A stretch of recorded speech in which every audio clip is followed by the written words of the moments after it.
Hey everyone, how's it going? We are in cold weather here. We've got ice happening and snow, a lot of crazy stuff going on. And hopefully you are staying in where it's warm and not having to get out and about too much if you are in some cold climates. If you're in the south, hey, lucky you. That's awesome. What I wanted to share today was some information about repins and saves. And I think this is going to be a bit of an eye opener to you if you've been on Pinterest even for a long time, as I've been doing some deeper investigative work and wanted to share with you some of the things that I do when I work with different companies within our agency. And these are things that you can be researching and testing and trying yourself as well. I'm going to be including a lot more of this detailed, advanced work that you could be doing inside of the main Pinterest course that I have. That, by the way, is going to be updated again, and it will be changed around a little bit from the way that it is currently. And I'll have more details about that later. But for today, I wanted to show you an example here of on Pinterest, and I just typed in Valentine ideas. Now, the reason why I chose that is because just a few days ago, this was trending in Pinterest. So what does that mean by trending? If you come here and you take that out and you just leave this blank, down here it says trending ideas. You can see what is trending. Just a few days ago, the keyword phrase Valentine ideas was trending on Pinterest. Now it's already into prom dresses, which is, surprising. And apartment decorating for people who are in college, especially Super Bowl party food, because that's coming up shortly. So you need to be pinning your Super Bowl stuff. People in the new year are doing their vision boards, engagement photos, and a slime recipe. So it's kind of a lot of random things. Every day this changes.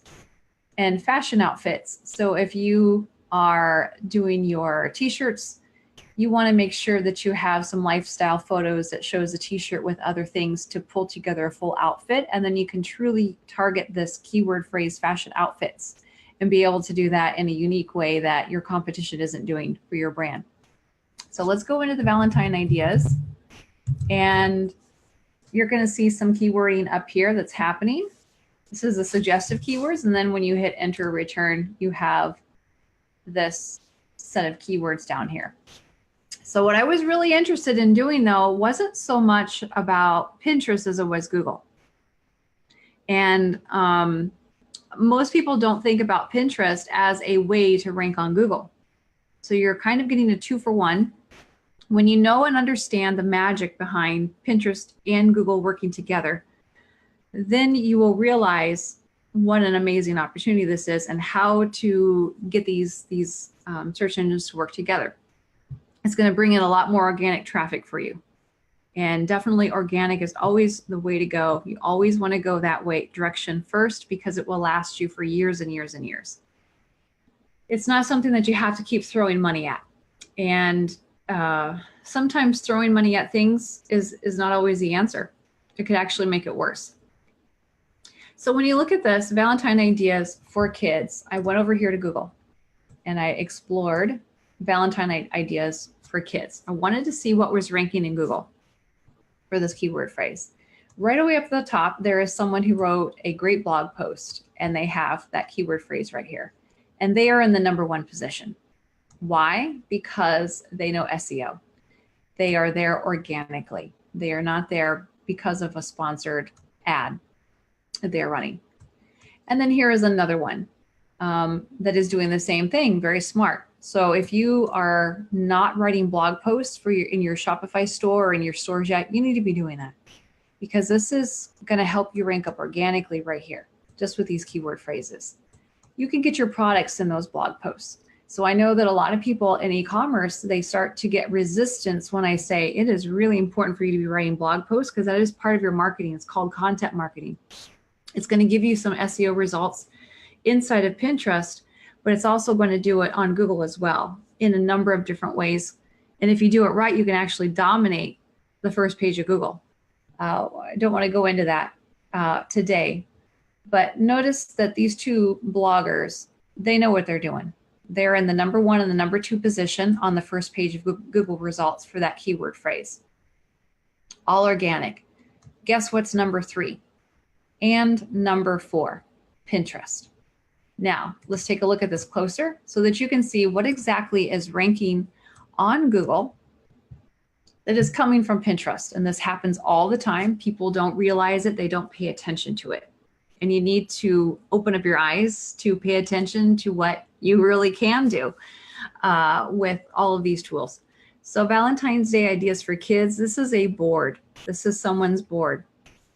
They don't really have that great of SEO going on in their board. They're lacking right here in their board description, but it doesn't matter as much. Now, if they wanted to really rank this even better in both Pinterest and Google, they would want to be getting in their keywords right here with the title, making sure the title is optimized of the board, and then making sure that the board description is optimized as well. And a lot of people aren't doing that. But then the question is, how did this board still rank #3 position on Google for that keyword phrase that is a very popular keyword phrase? They're getting a lot of traffic to this board. And I'm sure that they are pinning their own products. They're pinning their own pins from their own site, but they're also including other people's pins too. Now, what's happening here? Let's take a closer look at some of the pins. Let's look at this first one. Look at how many repins right here, 6,000. Let's look at the next one. 410,000 repins. Let's take a look at the next one. 116 repins. Do you see a theme here? A lot of these are not necessarily all of their own pins, but they are really, really great pins that are other people's pins. 900 repins on just this one. Okay. So not only is it driving in traffic to the pin, but it's helping this board overall. And a lot of people said, well, why would you want to repin other people's stuff? Because then you're promoting their stuff. Well, #1, it's a community effort. You're supporting each other. It's a community effort. You want to get the good stuff into your boards, whether it's yours or not, because it brings people in. Okay, now think about that deeper. How is this bringing people in? #1, it brings people in from Pinterest into your board, because when you are repinning other people's pins that are very, very engaging, it's the stuff that your brand and your audience of your brand truly wants. They're going to save it. They're going to repin it. The more that they do that, the more that it tells Pinterest, the search engine, wow, this board has really high engagement. We're going to rank it up high, and we're going to rank it for several keyword phrases because it's important. It's something that people want. And we're going to keep showing pins out of this board, and we're going to keep showing everything that goes into this board on a regular basis to a lot more people, so you get a bigger reach of your pins. Now, Google takes a look at this and says, whoa, there's a lot of people that want this material. And they look at this board, and Google then decides to rank up this board in the #3 position. Do you think it's because of the keywording, the SEO done in this board? No, not really. Why did Google choose this board? Here's my thoughts. It's because it's highly engaging. These pins are what people want. 44,000 repins. This is why having repins, or saves is what they're now supposed to be called,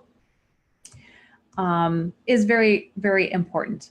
Even if it's not your pins, that's okay. You want high saves even on the pins that are not your pins, because your engagement goes up and it alerts the search engines of, this is good stuff. It's what people want. So we're going to show it to more people. In this case, not only is Pinterest doing this, but now Google is. And when you get here, #3 position on Google, you've hit the jackpot. You've got a lot of organic traffic coming straight into your board on Pinterest. Pinterest is an authority site, so it's easy for it to rank up high in the Google search engine. So that's a tip for you. Here's another one, another example that's in the number 4 position here.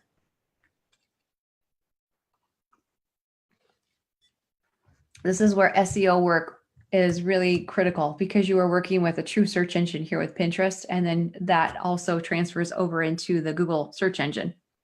That's why it's highly critical that you understand keywords and SEO work for Pinterest. It's not all about the pretty pictures. Pretty pictures are great. They're engaging, and it helps people to want to save it for later or click through, but they've got to find it first. And that's where your SEO work is important. Let's take a look at this hot air balloon Valentine card. It's a little do-it-yourself project. 208 repins on it. So we're probably going to see the same theme here. Let's look at this one. That one's got 16 so far. It's a newer pin. Let's go deeper into the board. And when we go deeper into the board, these are pins that have been here for longer. So they've had more time to have more saves and more repins. So let's go in here a little bit and check out some of these. 697, a lot of little projects, little do-it-yourself projects. These are the types of things that you can include in your board that does not conflict with your products. You're selling products that are complementary to these little cute craft ideas that people can make in 10 minutes at home, but yet they love it. 3,000 for that one. This is not competing at all with your products. So I love these little do-it-yourself projects. They're so popular, and it complements what you have to offer with your products. Here's another one. 441 for these cute little things that people can make at home. So my goal here was to show you the power of the search engine of Pinterest and how powerful that is when that moves right on over into Google.